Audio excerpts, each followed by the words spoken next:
All Bible prophecy is about you. We've learned from Christianity falsely that Bible prophecy is about the other people. We thought that it involved them, their God, Jesus. We've been taught that the European God and the Eurocentric way of looking at the Bible, and it has been through Christianity.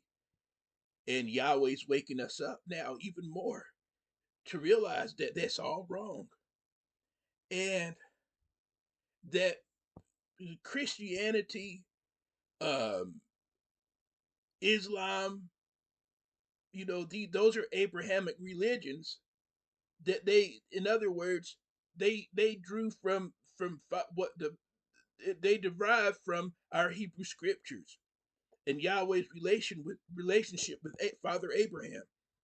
So, but they take from it, but they don't live to its full message. Now, Christianity puts themselves in the place of the children of Israel, like they're the ones, like they're the spiritual Israel. So all the blessings go to them or to the church. That is a lie. That's not true.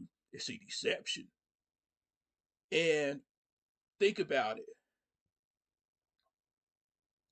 If when you get taught by your oppressors, when you get taught by your enemies, they're not going to teach you the truth. And that's what's happened.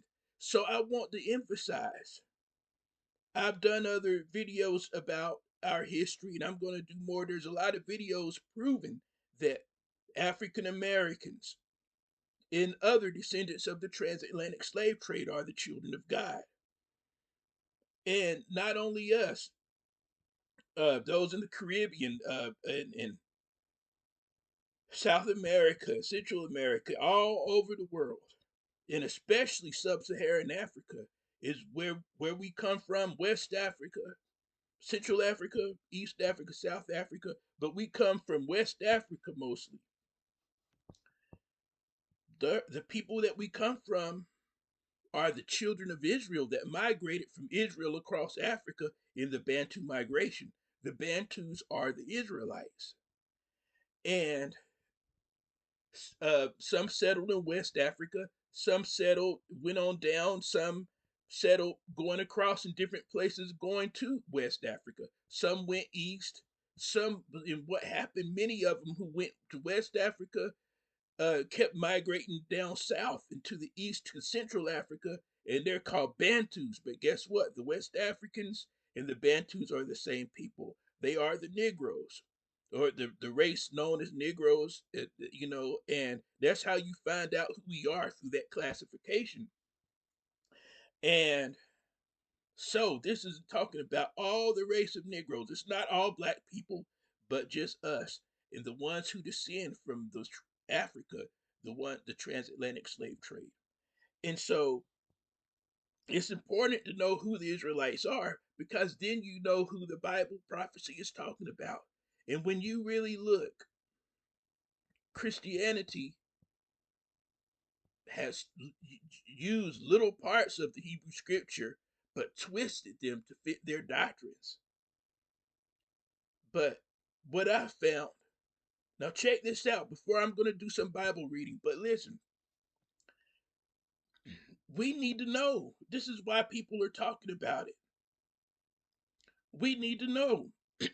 We're finding out in those of us who are waking up to this increased knowledge that Yahweh is pouring out.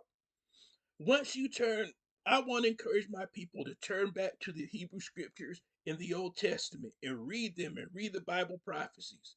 And there you will see that Yahweh, the God of the Old Testament, offers you more than Christianity. He offers you more. You get justice. You get taken back to the land. You get redemption. Everlasting life is in the Old Testament as well. He's going to call our people from all the lands that we've been scattered in. And he's going to administer the justice to those who have mistreated us. The Bible goes in depth. Many people who never really read that will be surprised how much in depth our holy scriptures go into the punishment that's going to be given to those who have mistreated the children of Israel. The whole Bible prophecy is about us, about the black people, the Israelites. Know that there's a great future. Now things are going to get, there's going to be times, there's going to be rough times ahead. Things are going to get worse before they get better. But realize that you're the children of God. When you turn to Yahweh, you don't have to worry. When you worship Yahweh only and leave this Christianity business alone and leave Jesus alone, he is not God, it's a lie. He goes against everything that the Holy Scriptures stand for. Our Holy Scriptures are the books, what Christianity may call the Old Testament. 39 books.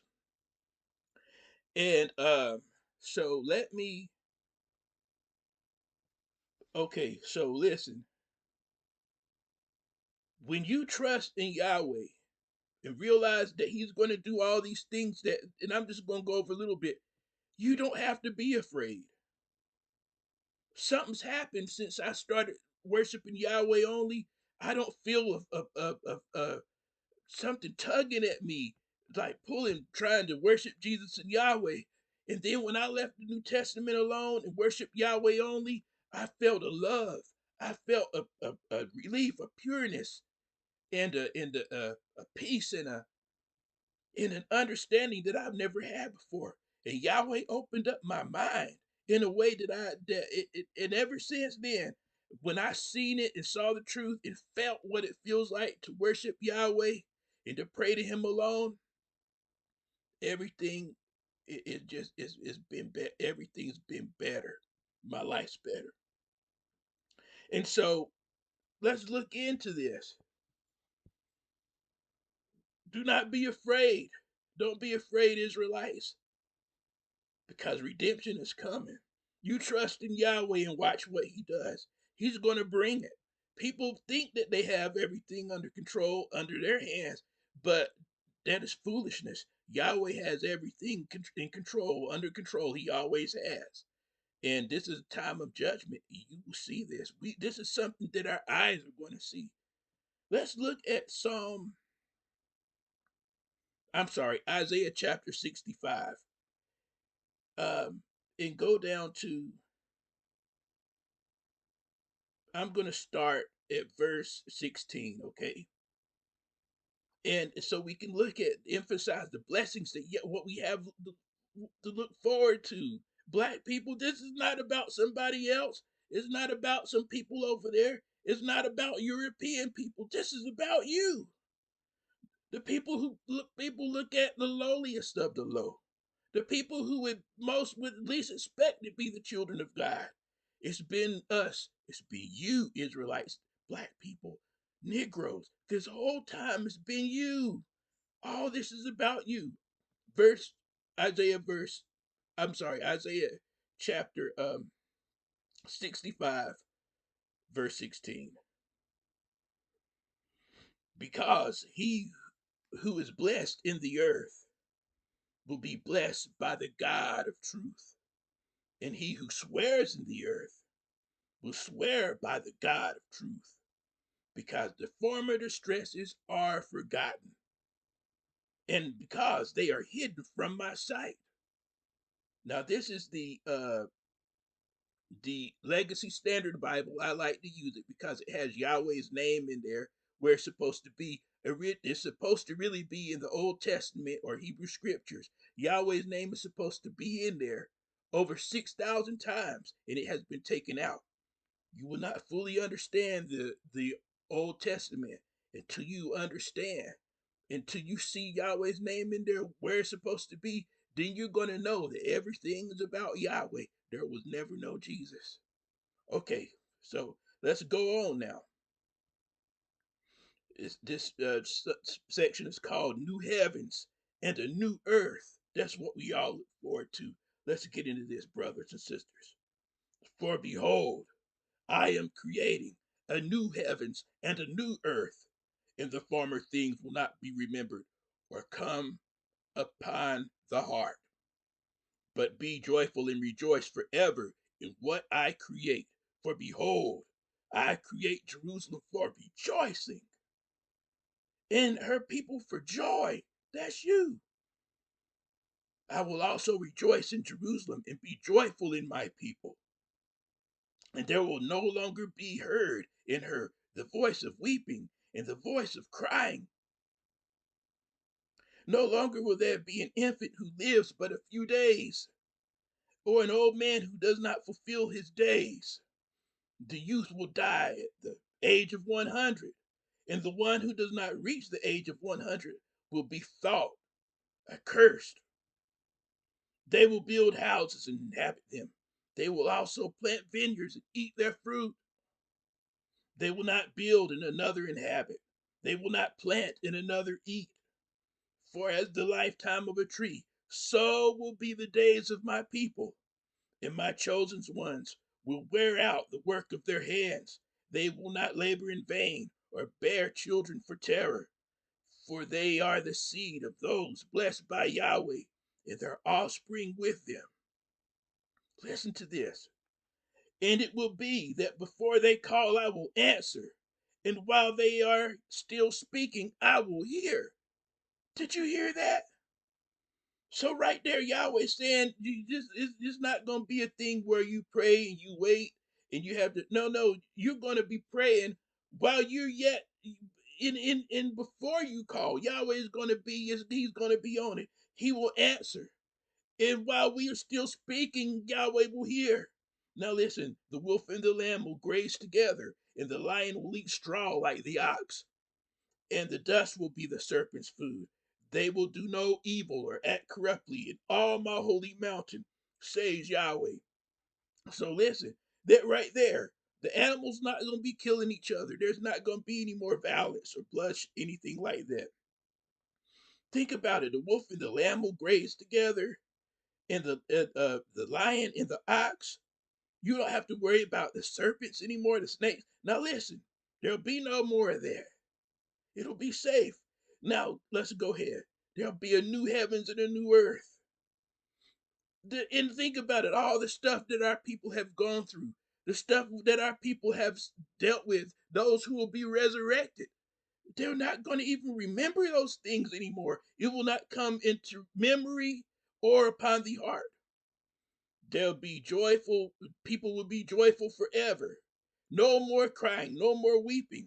Now, let's go to the part where it says, um, so Isaiah chapter 65, verse 22 says, in the lower part, it says, so, for as the lifetime of a tree, so will be the days of my people. Did you hear that? So what that means is that people's going to be there a long, long time. Trees can live thousands and thousands of years. But what it's really talking about is everlasting life. Daniel 12, chapter 1, verse 1, at the end of it says, everyone who is found written in the book will be rescued. That's at the end of days. Verse 2, and many of those who sleep in the dust of the ground will awake, these to everlasting life. So you hear that there's going to be everlasting life. They have many things to look forward to, black people. Peace and blessings to you.